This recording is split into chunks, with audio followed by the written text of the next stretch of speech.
ই নামজারি, এই ই নামজারিতে ক্লিক করবেন। ক্লিক করার পরে আপনার সামনে নামজারি আবেদন এই লেখাটি থাকবে, এখানে একটি ক্লিক করবেন।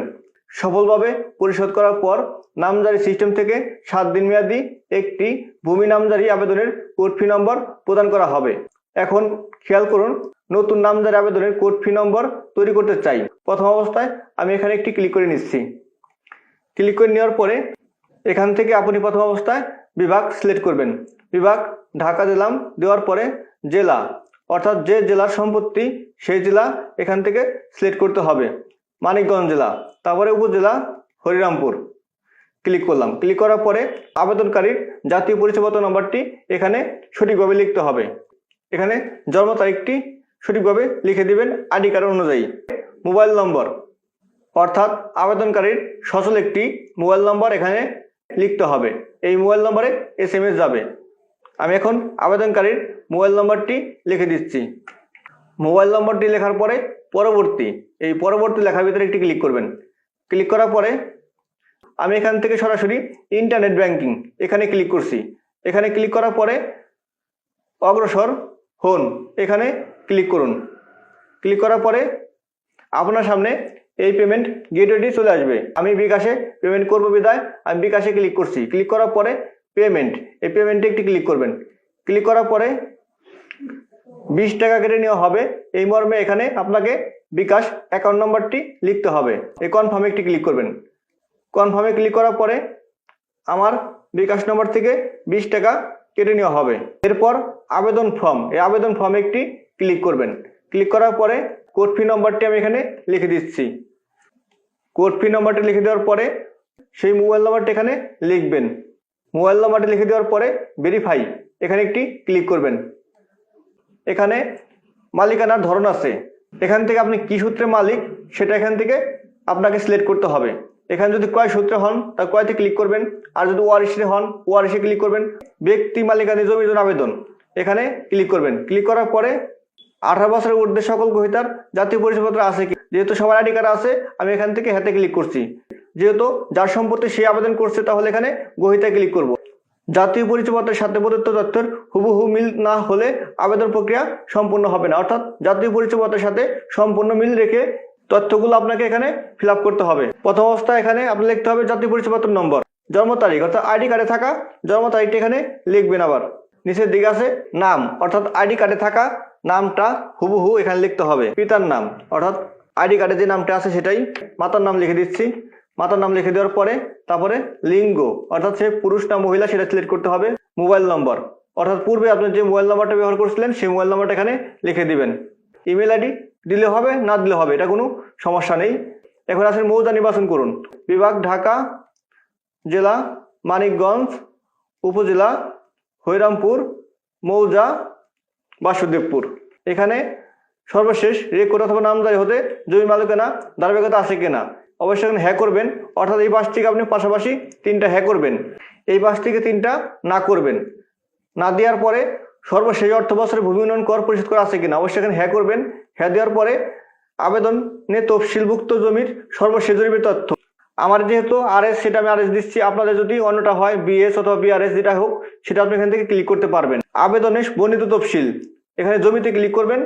গ্রহীতাদের এই মৌজায় বর্তমানে কোনো ক্ষতি আছে কিনা এখানে অবশ্যই না করে দিবেন। পরবর্তী এখানে এটি ক্লিক করবেন। ক্লিক করার পরে জাতীয় পরিচয়পত্রের সাথে হুবহু মিল রেখে তথ্য পূরণ করা হয়েছে অবশ্যই হ্যাঁ, হ্যাঁতে ক্লিক করে দেওয়ার পরে আপনার মোবাইলে একটি OTP গেছে, OTPটা এখানে খালি করে লিখতে হবে। তারপরে আপনি খেয়াল করুন এখানে একটি বক্স আছে, এখানে একটি ক্লিক করবেন। ক্লিক করার পরে যাচাই করুন, আসার পরে খেয়াল করুন পরবর্তী, এই পরবর্তীতে একটি ক্লিক করুন।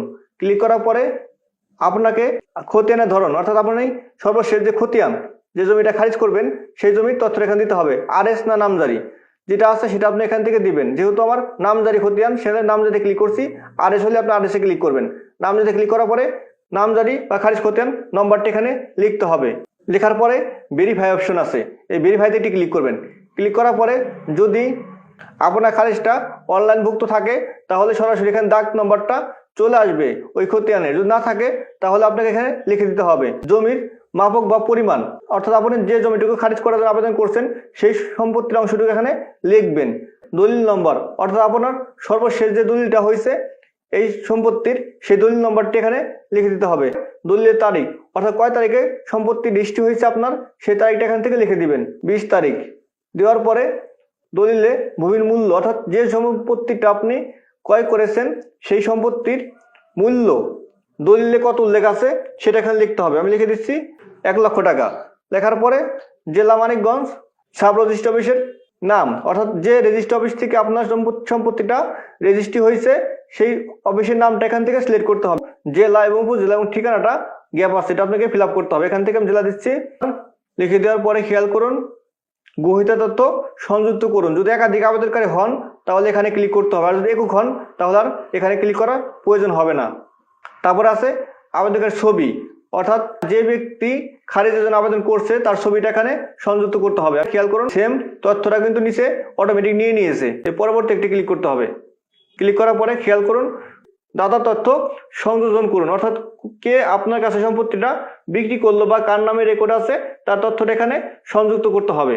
এখানে একটি ক্লিক করুন। ক্লিক করার পরে আপনার এখানে মালিক নির্বাচন করতে বলা হয়েছে, যেহেতু খারিজকৃত সম্পত্তি নামটা এখানে অটোমেটিক আগেই চলে আসছে। লিখে দেওয়ার পরে এখানে হোল্ডিং নম্বর যদি থাকে দিবেন, না থাকলে 0 দিয়ে দিবেন, কোনো সমস্যা নাই। মোবাইল নম্বরটা চলে আসছে অটোমেটিক। তারপরে জাতীয় পরিচয় নম্বর এটা লিখলে হবে, না লিখলে হবে। জন্ম তারিখ অর্থাৎ এগুলো এই তথ্যটা হচ্ছে আপনার রেকর্ডীয় যে মালিক তার তথ্যটা এখানে ফিল আপ করতেছি। তারপরে জমির পরিমাণ অর্থাৎ আপনি কতটুকু জমি খারিজের জন্য আবেদন করছেন সেই অংশটাকে এখানে লিখতে হবে। সেই ক্ষেত্রে এভাবে লিখবেন। লেখার পরে জেলা মানিকগঞ্জ, তারপর উপজেলা হরিরামপুর চলে আসছে, তারপর ঠিকানাটা অটোমেটিক নিয়ে নিয়েছে। যদি না থাকতো বা না আসতো তাহলে আমাকে এখানে লিখতে হতো। লেখার পরে সংযোজন এখানে এটি ক্লিক করবেন। ক্লিক করার পরে সেই তথ্যটা আপনি এখানে কিন্তু নিয়ে নিয়েছে। নেওয়ার পরে খেয়াল করুন মূল দলিলের স্ক্যান কপি। এখানে আপনার যে দলিল নম্বরটা আমরা লিখছি পূর্বে সেই দলিল নম্বরের এখানে তথ্যটা চাইছে। আমি এখন সংযোজন এখানে ক্লিক করছি। ক্লিক করার পরে এই দলিল এখানে ক্লিক করলাম। ক্লিক করে ওপেন দিলাম।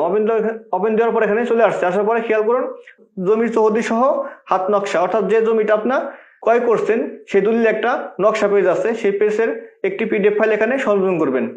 আমি এখান থেকে নকশা ক্লিক করে নিয়ে আসলাম ওপেন। তারপর আছে অন্যান্য অর্থাৎ এখানে যদি অন্যান্য কোন ডকুমেন্ট থাকে আপনার এখানে সংযোজন করতে পারবেন, না দিলে কোনো ক্ষতি নাই। কিন্তু আমি একটি অতিরিক্ত ফাইল করে রাখছি, সেটা আমি এখানে সংযোজন করে দিচ্ছি। সেটা হচ্ছে দেওয়ার পরে এখানে ক্লিক করে দিচ্ছি। ক্লিক করে দেওয়ার পরে আবেদন দাখিল করুন এখানে এটি ক্লিক করছি। ক্লিক করার পরে আপনি কি আপনার আবেদনটি দাখিল করতে ইচ্ছুক? হ্যাঁ, আমি এখানে হেতে ক্লিক করছি। ক্লিক করার পরে থেকে ইন্টারনেট ব্যাংকিং ক্লিক করছি। ক্লিক করার পরে অগ্রসর হন এখানে ক্লিক করবেন। ক্লিক করার পরে বিকাশে ক্লিক করলাম। ক্লিক করার পরে পেমেন্টে ক্লিক করবেন। ক্লিক করার পরে পূর্বের ন্যায় আমি ক্লিক করার পরে 50 টাকা পেমেন্ট কেটে নেওয়া হবে। কেটে নেওয়ার পরে আপনার সামনে অ্যাপ্লিকেশন কপিটি চলে আসবে এবং সেটা ডাউনলোড করে আপনি প্রিন্ট করে সংরক্ষণ করবেন।